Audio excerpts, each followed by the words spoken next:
Hello, welcome to my channel. In this tutorial, we want to start with the introduction to polynomials.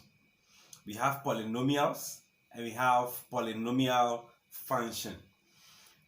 So in this episode, we are going to deal with the definition or the meaning of polynomial.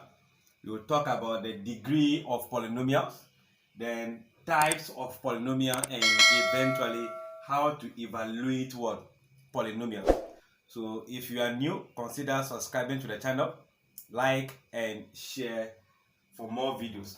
So to talk of polynomials, we are saying that a polynomial is defined as an expression formed by the sum of powers of one or more variables multiplied to a coefficient.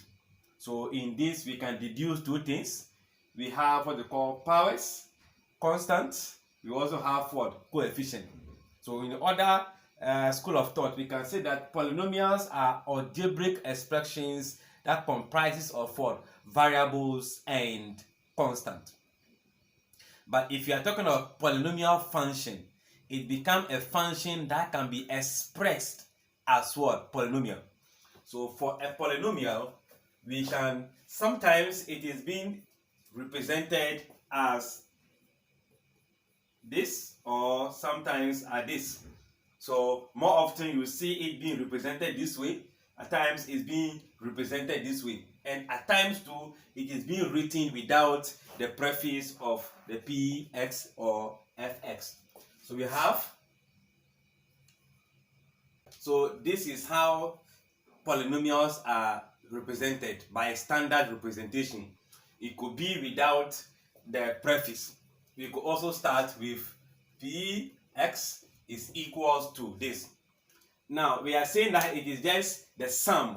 So this is our operator, which is indicating that these terms are being what? Added. They are a group of terms that are summed together. Now we are also saying that the powers of each of the variable. Now in polynomial, the powers can always be positive. In polynomial, you don't have a negative power or a fractional power. The moment the power of an expression becomes negative, it is desists to be a polynomial. The moment the power is fractional, it also desists from being polynomial. So where the a subscript n is just for coefficient, so we can say that this is a coefficient, and the a subscript n is not the only coefficient in this. It is called the leading coefficient, but there are other coefficients. So a subscript n minus 1, a subscript 3, 2, 1, and 0 are all constant except the 0. Sorry. 1, 2, 3, 4, 5. They are more. They are all what? Coefficient. Now, if you take the first term here, we call this a term. So this is a term. So this is also a complete term. The terms are different by what? The addition. Okay, so this is going to be the second term, the third term, the fourth, the fifth, the sixth. So in this representation, we have 6 different what? Terms. So we all know that this could also be taken as what? Exponent. Or better still, the power, or the powers that we are going to refer to. So n is a power, n minus 1 is a power, 3, 2, 1, and 0. So if we are moving along the way, this that have a power of 3 means that this is a cubic term. This is the cubic term, this is the quadratic term, this is a linear term, and this become our constant. It's a constant because it has no value, no variable attached to it. So any expression, as in, if I have something like this, this is also a polynomial. It is always written with decreasing powers of x. We can see power of 3, power of 2, this is going to be power of 1. This obviously is going to be power of 0. So that's what makes it a constant. So this is our constant in this expression. So a polynomial can be in any form. It can be with only 2 terms, 3 terms, 4 terms, or even a term. So that brings us to the degree of a polynomial. So if you are referring to a degree, we are only referring to the highest power of what? The terms or the highest power of the variables present in that polynomial. So if I am taking this as an example, I'm going to say the degree of this polynomial is going to be what? 3. It's a degree of 3. Why? Because the highest power in this expression for the variable is power of 3. So this is going to be that. If I have x to the power this,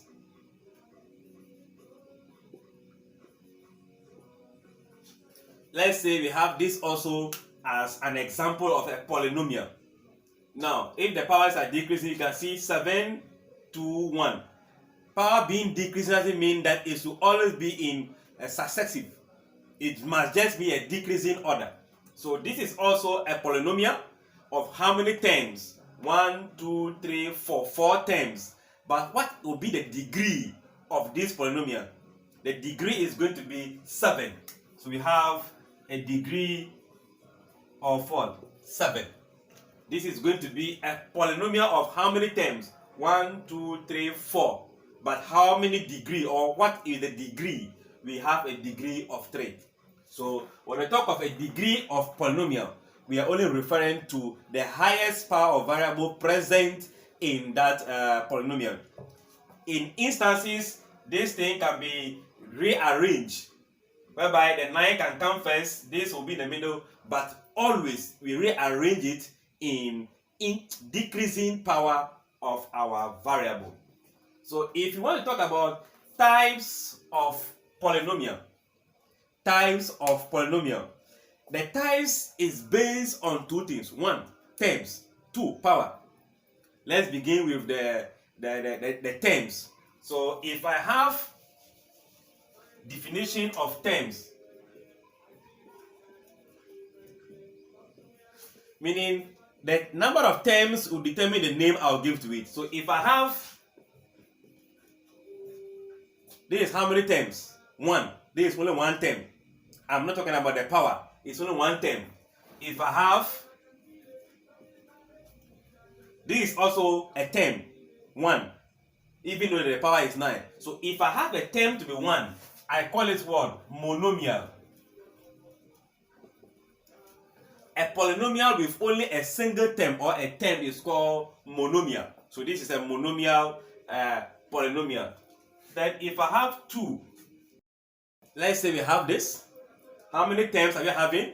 We have 1, 2. There are 2 terms here. So I call this binomial. A binomial is a polynomial that have how many terms? Have 2 terms. Then let's go. This is also an example of a polynomial having term 1, term 2, term 3. So the name is going to be, let's go a step further and see if I have some 1, 2, 3, 4. There are 4 terms here, so we call this one quadrinomial, meaning the polynomial is having how many terms? It's having 4 terms. The terms out there. So let's end it at 5. So we have 1, 2, 3, 4, 5. So if you are trying to define or state the types of polynomial based on the terms, how many terms that are present, you are going to have monomial, you are going to have binomial, you'll be having trinomial, quadrinomial, and pentanomial, depending on the number of terms. Okay, if the terms are 4, you have your quadrinomials. All right, let's define it in terms of power. In terms of what? Power. So let's say a polynomial have only a single power, that is power of 1, as in, you can see in this case we are having 2 terms, but I am going to define this based on the power. So this is going to be, it's a linear polynomial because it has a power of what? 1. So it could be like this. without the 1, which we could also call it a monomial, which could also be a linear, which we know they are always in the ax plus what? B form. So this is a linear polynomial. Then we have those that are in this form. If I have this kind of polynomial whereby a, b, c stand for variables, we call this one quadratic. This is what? A quadratic polynomial. Then let's go for this.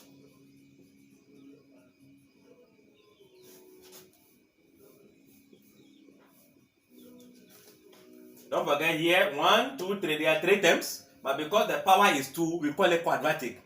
Here, 1, 2, 3, 4, 4 terms, but because the power is 3, it's going to be a cubic polynomial. Then let's end it on the 4th one.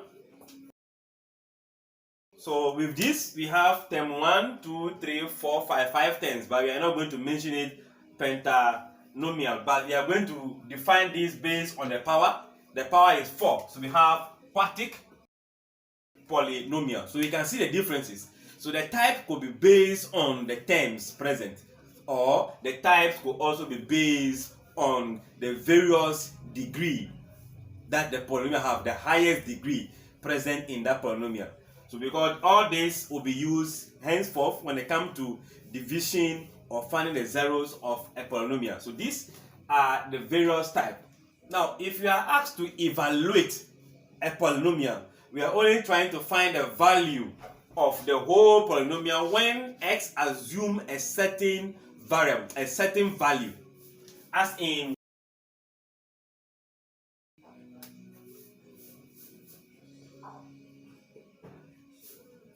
this is a polynomial given to us. We want to find this when x is equals to 1. What will be the value of the whole polynomial when the x in the polynomial assume the status of what? 1, meaning you only substitute. When x is 1, I have 4 into bracket 1 as my x squared minus 1 minus what? 5. We know 1 squared will still be 1. 1 times 4 will still be 4 minus 1 minus what? 5.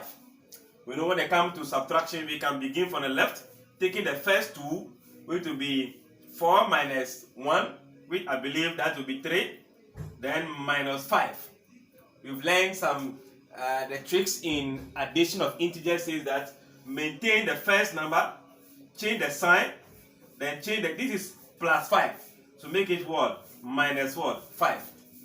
Then you are going to use the principles of addition that says that when we are adding 2 numbers that have different sign, subtract them. This is plus, this is minus. So I will subtract 3 from 5, and the answer will be what? 2. Then the answer will carry the sign of the biggest number. This is plus 3 minus 5. Minus is the biggest number. So the sign is what? Minus. So it means my answer is going to be negative 2 if x assume 1 in this polynomial. So any polynomial can also be found, or the value of that polynomial can be found if the variable x is assuming a certain value. And I'm sure with this you can be able to evaluate polynomials with this explanation. So in the next episode, we will be treating how to add or subtract, multiplication, remainder theorem, and all those things, or find the zeros of a polynomial or a polynomial function. Don't miss that. Continue to follow this space. Subscribe if you are new, like and share. Don't forget to leave a comment. Bye bye.